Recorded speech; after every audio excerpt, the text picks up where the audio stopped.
Jean 1er, on nous parle de que la parole au commencement était la parole était avec Dieu et la parole était en Dieu.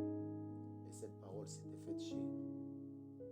Dans le livre de Matthieu 28, on nous dit dans le dernier verset, que cette parole devait être avec nous. Cette parole guerrière devait nous accompagner partout.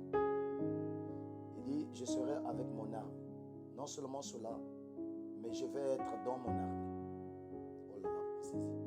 Notre vaillant guerrier, notre grande victoire, le général parole en nous. La parole qui a été faite chair et qui a vaincu chaque démon, chaque maladie, même la mort, le séjour des morts et la tombe. Le même général est en nous, avec nous. Jusqu'à quand?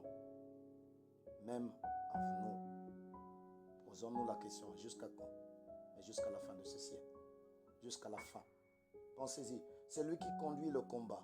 Chaque puissance de l'ennemi est vaincue. Quand il était ici sur terre, il a pris la parole et il a triomphé de tout ce que Satan avait. Il a vaincu la mort. Il a vaincu l'enfer. Il a vaincu la tombe.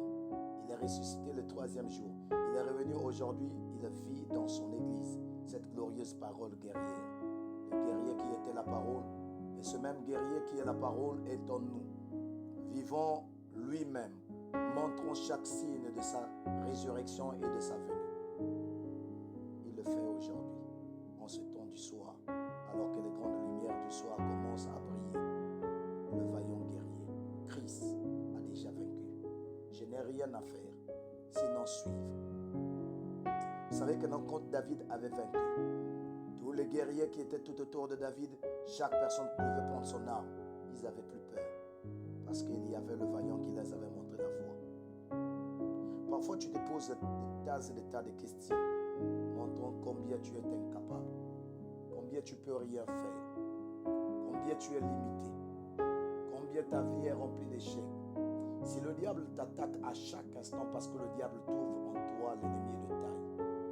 Autrefois, quand les gladiateurs devaient combattre l'ennemi, il y avait un gladiateur très brave qui se levait et qui était sur le cheval qui était en train de pavaner avec beaucoup d'assurance, montrant combien il est capable de faire des choses extraordinaires.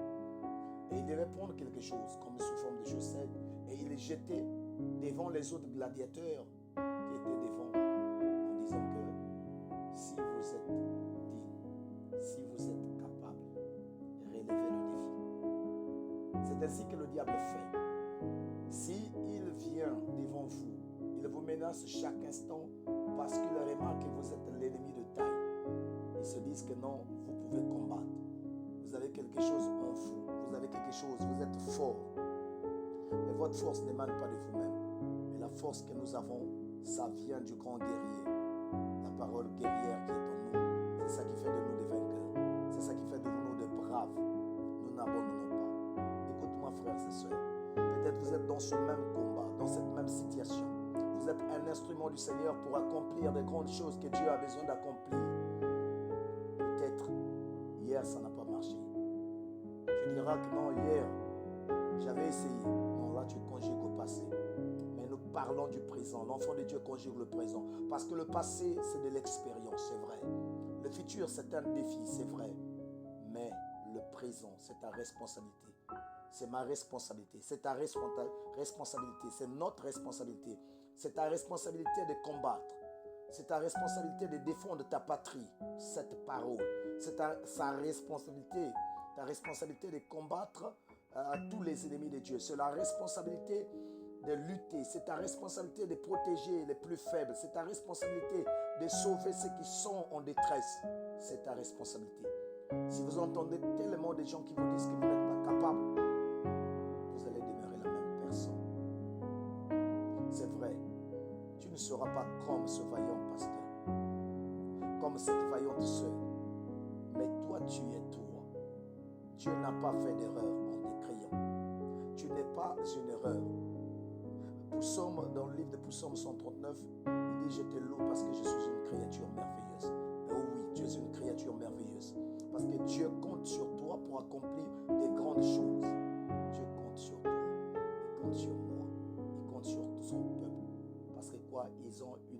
voyez, ils ont la parole guerrière faite chair dans la personne pour continuer le travail qu'il avait déjà commencé. Ne te méprise pas. Ne te sous-estime pas. Tu n'es pas quelque chose qui a moins de la valeur. Dieu, en te créant, n'a pas fait des erreurs. Il t'a créé parce qu'il a voulu que tu sois ainsi. Il y a le potentiel qui somnole en toi, peut-être que tu ne maîtrises pas. Tu as quelque chose. Vous savez que non, il y a beaucoup de jeunes qui ont peur de combattre maintenant aujourd'hui parce qu'on a tellement fait la publicité de Satan. Vous voyez parfois chaque personne, vous allez partir, vous allez échouer. Si vous n'êtes pas ceci, vous allez échouer. Vous voyez tout cela. Il y a tellement la propagande de Satan. Il y a tellement de gens qui propagent l'évangile de la peur, l'évangile du découragement. Non, Dieu regarde ta volonté. Quand tu as la volonté, tu y arriveras. C'est vrai, il y aura des obstacles. Mais Dieu connaît ce qui se passe dans ton cœur. Si tu es sincère dans ton cœur, n'aie pas peur. Commence encore.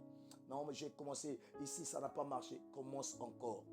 Voyez, frères et sœurs, ce que je vous dis est une chose très importante à comprendre. En ce temps de la fin, beaucoup de gens ne comprennent pas. Nous avons reçu quelque chose de très brave que nous ne savons pas encore peut-être comment l'utiliser convenablement.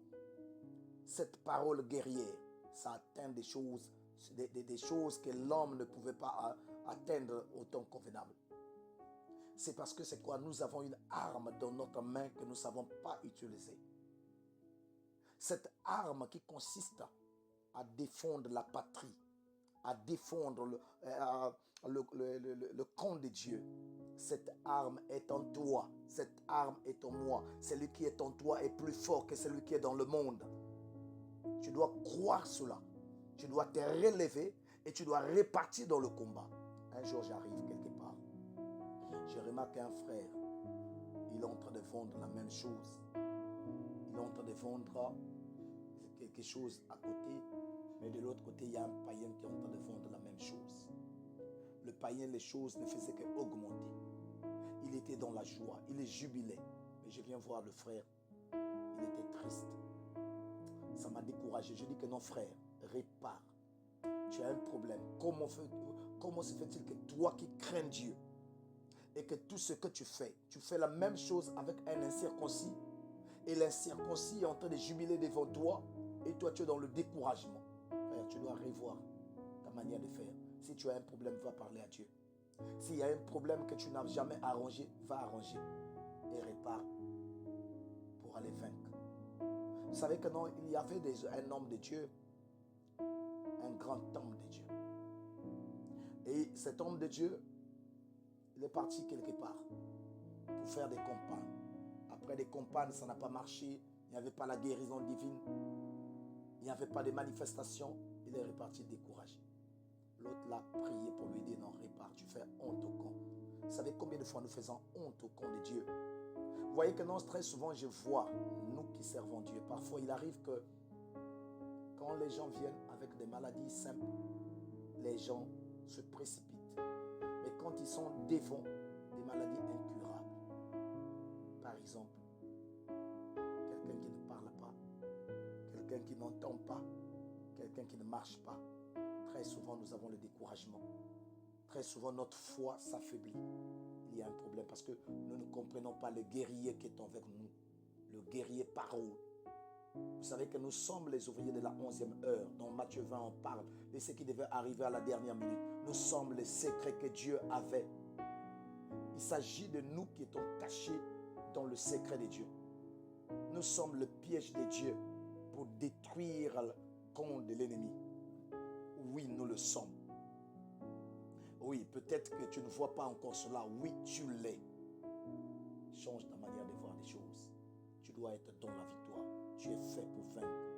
Oui, tu es une race guerrière. Tu fais partie de cette race qui ne recule pas devant l'adversité, mais qui vient pour écraser la puissance de l'ennemi. Que le Seigneur Jésus-Christ te bénisse. Commence à changer la manière de voir. Commence à changer la manière de conjuguer.